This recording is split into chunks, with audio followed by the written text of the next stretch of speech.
Olá pessoal, aqui quem fala é Michele Camargo, estamos começando mais um vídeo da nossa série O que é? E hoje nós estaremos falando sobre o que é perda de carga. Esse é o nosso primeiro vídeo de 2017 e aproveitamos para desejar a você que está assistindo um ano repleto aí de realizações, que você consiga vencer todos os desafios que surgirem na sua vida. Bom, vamos lá. O que é perda de carga, né? Antes da gente falar o que é perda de carga, vamos falar primeiro o que é carga, porque o conceito de perda de carga ele é oriundo desse conceito do que é carga. Da estática dos fluidos, a gente definiu carga como a pressão dividido por gama, que é o peso específico do fluido. Essa vem diretamente lá do teorema de Stevens, né? E isso nada mais é do que uma determinada profundidade H. Então, se a gente imaginar aqui um determinado fluido em azul, eu tenho o ponto 1, o ponto em amarelo, onde eu tenho um determinado H, que é o H1. E, por outro lado, eu tenho também o ponto 2, que é na profundidade H2. A carga nada mais é do que uma medida de pressão em unidade de comprimento.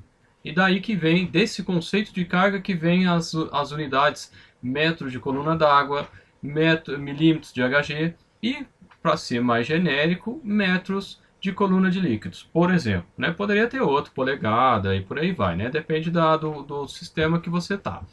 Aqui no Brasil, mais comum metro coluna d'água ou metro coluna de líquido. Por que a gente está falando metro coluna de líquido? Como a gente acabou de colocar a fórmula ali, pressão sobre gama, para a mesma profundidade H1 e H2, se eu tiver um fluido com maior ou com menor peso específico, eu vou ter uma pressão maior ou uma pressão menor para a mesma altura, né? Porque se eu pegar aí o gama e passar para o outro lado da equação, eu passo a ter que pressão é gama H.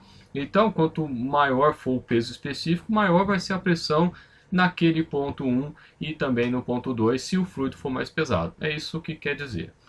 Bom, antes da gente continuar, gostaria de convidar você, aqui logo abaixo, existe um link lá para o nosso grupo do Facebook. Né? Lá no Facebook a gente disponibiliza, melhor falando, materiais. Né? Então, se você fizer parte lá do nosso grupo, você vai ter acesso a esse material. É só clicar no link, vai direto lá para a página do Facebook, você pede para entrar e assim que a gente acessar o Facebook, a gente está te autorizando.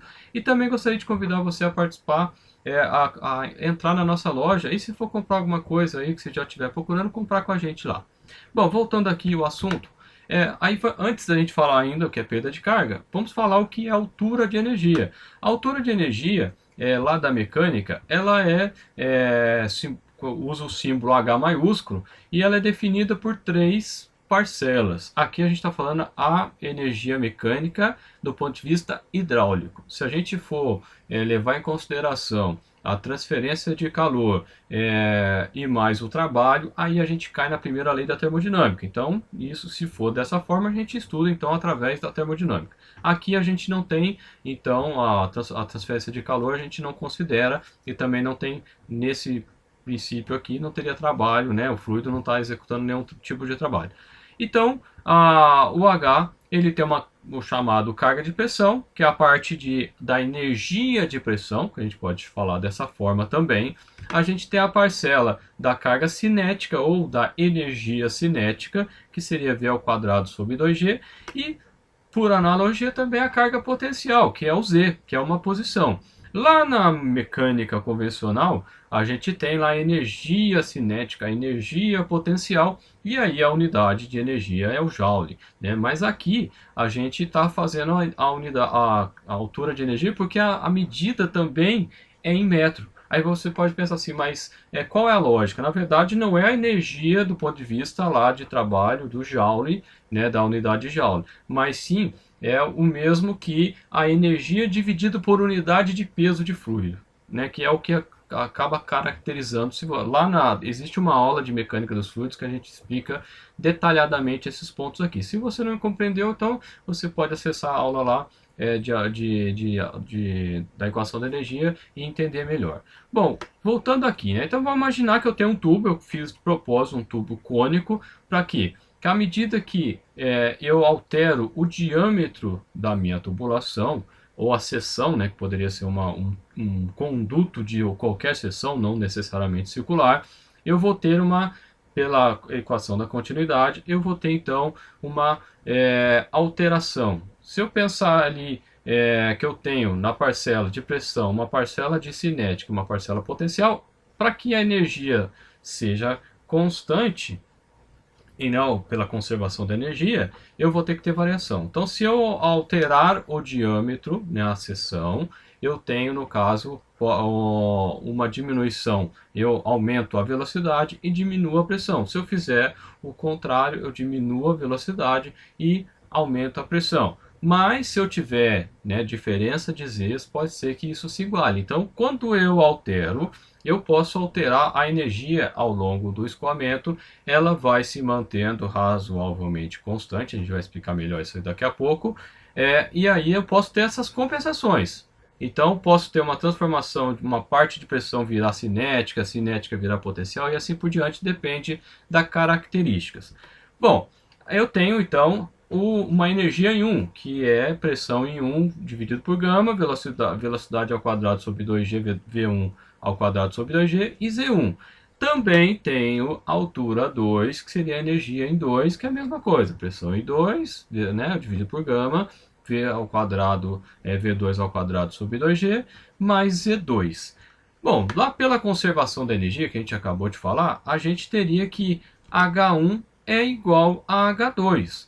Mas não é isso que a gente observa na prática. Então, quando eu falo que é razoavelmente constante, é porque essa pressão, essa energia vai sendo dissipado e eu tenho que fazer uma compensação, digamos assim. Então, daqui que vem então o conceito de perda de carga. Na prática, eu tenho que a energia em 1 é maior que a energia em 2. Veja que na figura que a gente considerou agora há pouco, nós não temos nenhuma máquina, não tem nenhuma bomba, nenhuma turbina ali nesse trecho. Né? Então, quando eu tenho uma máquina, aí tem que olhar a equação da energia com presença de máquina, também tem uma aula só disso lá na série de mecânica dos fluidos.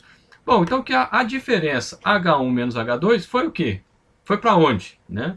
Foi a perda de carga. Então a perda de carga, na verdade, ela nada mais é do que a perda de energia ao longo do escoamento. Então a perda de carga, né, se a gente for falar mais conceitualmente, é a dissipação de energia que acontece no escoamento fluido. Então à medida que eu vou tendo escoamento, eu vou por atrito viscoso, né, então por causa da viscosidade, do atrito entre o fluido e a parede e assim por diante, eu vou tendo essas dissipações. A perda de carga ela pode ter dois tipos, a distribuída, que acontece ao longo do escoamento, e a localizada. Então, qualquer coisa que eu tenha no escoamento, que interfira no escoamento, ele vai gerar uma perda de carga. Então, essa perda de carga, de um modo geral, se caracteriza principalmente pela perda de pressão no meu escoamento. Então, no caso, em tubos horizontais, se a gente imaginar agora um tubo de seção constante, onde o diâmetro em 1 é igual ao diâmetro em 2, se eu medir as pressões em 1 e 2, eu consigo determinar qual é a perda de carga nesse trecho. Então, se eu tivesse um manômetro nessa tubulação que eu simbolizei ali, eu indiquei ali, eu teria então fazendo a diferença de pressão, porque nesse caso tanto V ao quadrado sobre 2G em 1 é igual ao que eu tenho em 2, porque o diâmetro não muda, e eu só tenho mudança de velocidade quando o diâmetro muda, porque a vazão ela para regime permanente é constante, o Z também é o mesmo, então elas vão se igualarem na equação. Então vai ficar H1 igual a H2 mais perdas. Né? E nesse caso, sobra só, matematicamente, vai sobrar só as pressões. Então, a diferença de pressão de 2 menos a pressão em 1, multiplicado aí pelo H, eu teria qualquer energia dissipada, então, qual seria a perda de carga. Né? Então, se eu pegar a pressão e dividir por gama, eu teria a perda de carga nesse trecho 1 e 2. Bom, pessoal, é muito simples, né, o conceito de perda de carga. O objetivo desse vídeo não era ensinar como calcular, para isso tem uma aula lá de mecânica dos fluidos que a gente ensina os métodos para calcular a perda de carga. Espero que você tenha gostado. Se gostou, compartilha, dê um joinha, se inscreva no canal. Se quiser receber novidades via WhatsApp, só mandar eu quero para o número que está aí. Entra lá na nossa loja, escolhe alguma coisa lá que você já vai comprar e compra com a gente para nos ajudar. Contatos via Facebook, se você quiser baixar os materiais que a gente tem disponibilizando, que a gente disponibiliza, entra lá no nosso grupo, tem um link aí na descrição do vídeo, pode mandar contato via e-mail, WhatsApp, vou deixar suas mensagens aqui. E é isso aí, pessoal, espero que vocês tenham gostado, um abraço e até a próxima.